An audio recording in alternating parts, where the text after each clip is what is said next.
aujourd'hui que cette journée puisse avoir lieu. Et c'est une première entre le médico-social et la prévention.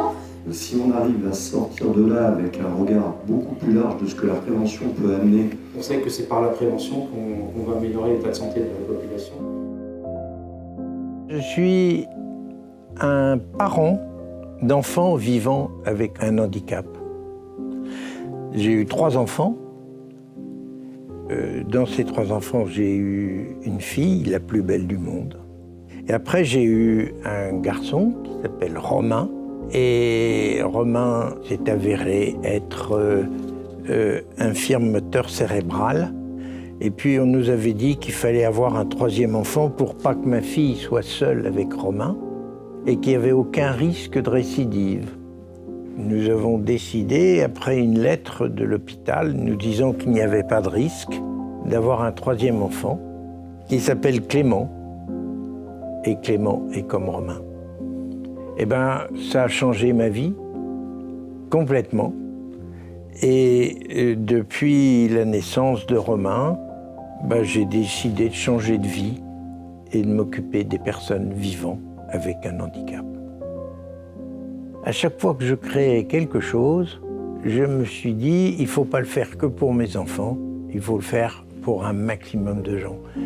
Et ce que je peux vous dire, c'est que probablement que je serais resté sans rencontrer mes enfants, un gagnant d'argent, sans avoir un sens de l'humanité.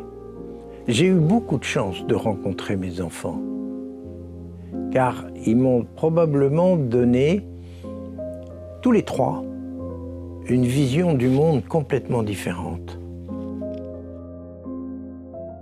On fait tout le temps de la balade à Auxerre. On fait par exemple 10 km, on fait 7 km, on fait 3, 4, suivant le groupe. Et ça a l'air de bien marcher.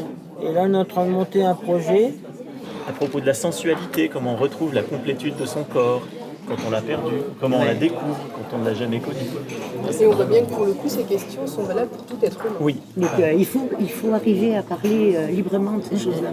L'idée quand même, c'est de s'apercevoir qu'on a des points communs et que l'autre n'est pas si différent que ça de moi. On considérait par le passé que les personnes en situation de handicap n'avaient pas grand-chose à dire les concernant, parce que c'était un savoir médical qui, généralement, présidait aux décisions. Et puis, ce savoir, petit à petit, s'est élargi. En sciences humaines, notamment, on a dit mais il faut que les personnes concernées directement puissent aussi parler de leur vie, puissent être des experts expérientiels. La journée est intitulée « Prévention et handicap ». Son objectif est de faire percevoir que la personne handicapée est une personne différente, mais qu'elle doit avoir ses propres choix de vie. Pouvoir échanger autour du handicap de façon très large. On va aborder la santé de façon globale comme étant une ressource pour la vie quotidienne et le bien-être des personnes. Et les thématiques des ateliers peuvent le témoigner aujourd'hui. Le séminaire d'aujourd'hui sert essentiellement, à mon sens, à fédérer les énergies afin de pouvoir travailler avec des acteurs venant de milieux très différents. Des acteurs du médico-social, du champ de la santé, mais aussi bien sûr des personnes représentant les associations, les personnes qui sont elles-mêmes concernées par le handicap, concernées directement dans leur propre chair ou concernées parce qu'elles sont parents, frères, sœurs d'une personne handicapée elle-même.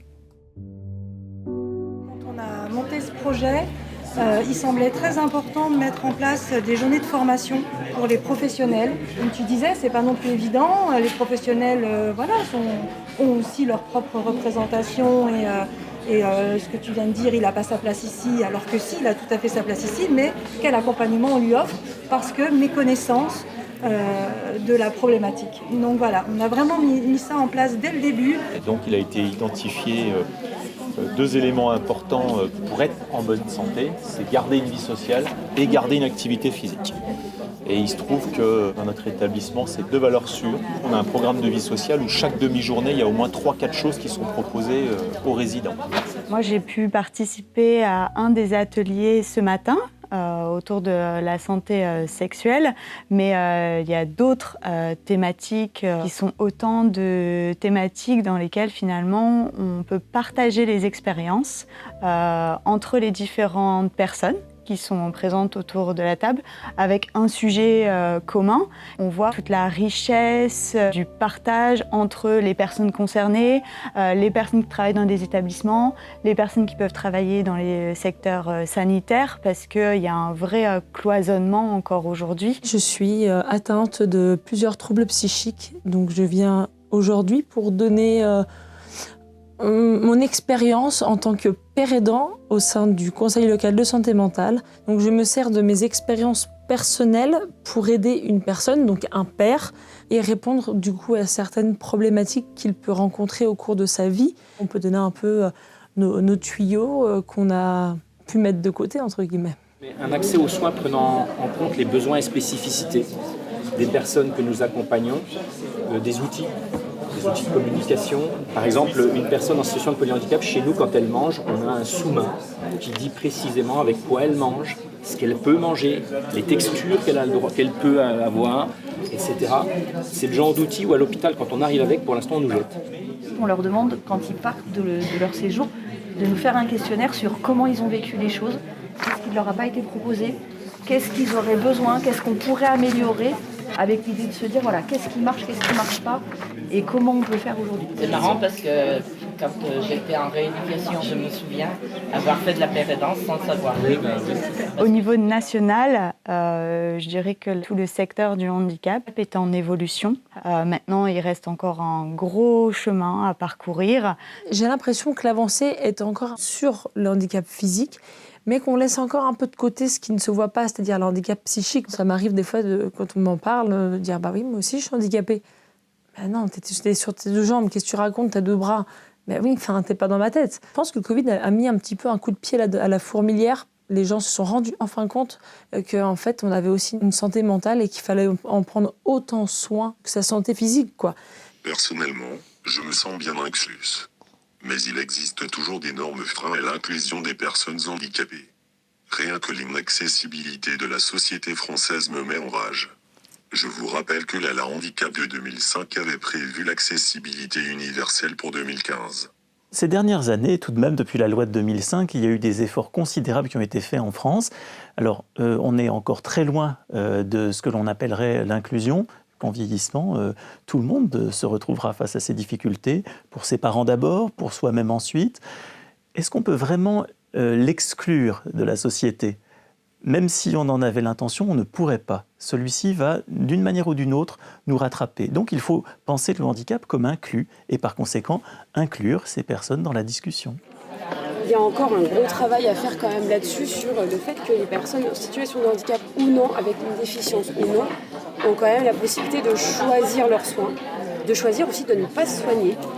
On nous a déjà accusés, nous, à plusieurs reprises, de faire de la non-assistance à personne en danger parce qu'on n'obligeait pas la personne à se soigner. Je te rejoins tout à fait sur la question de se sentir dépossédé. Bien entendu, c'est passé par des moments où il y a certains professionnels qui se sont sentis dépossédés. Puis même mais pour les pour professionnels, autant, la relation à l'étrange, c'est pas donné de soi. Moi, j'ai vécu avec le handicap toute ma vie. J'ai pas de mérite. Je comprends que des gens aient une relation compliquée à cet étrange-là. C'est pas évident, quoi. Il faut qu'il y ait quelqu'un qui fasse obstacle à la décision à la place d'eux. Je dois vous avouer très sincèrement que je suis arrivé en marche arrière. C'est-à-dire en me disant, ça va être encore une réunion, on va avoir des gens qui vont nous raconter ce qu'il faut faire et comment le faire. Eh bien, je vous avoue franchement que aujourd'hui, j'ai découvert quelque chose qui m'a fait penser au travail que j'ai fait avec des Anglais, avec des Suédois, avec des Allemands.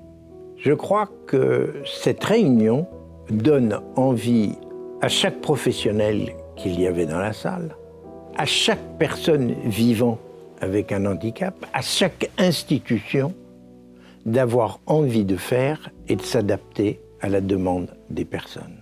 Pour conclure cette journée, on pourrait s'interroger sur la manière dont ensuite les professionnels vont travailler d'abord entre eux, puis avec les parents et les associations.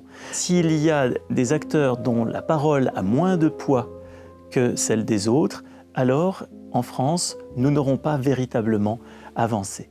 Et nous n'avancerons qu'à partir du moment où nous aurons la considération de chacun dans la discussion, dans les propositions qui seront faites. Honnêtement, journée très riche. J'espère que les rapports d'atelier serviront. Ce sont des espaces d'échange qui devraient être plus réguliers parce que voilà, on voit qu'on partage beaucoup de choses. Il s'est passé dans chacun des ateliers, quel qu'il soit, la parole des personnes vivant avec un handicap n'a jamais été aussi bien entendue.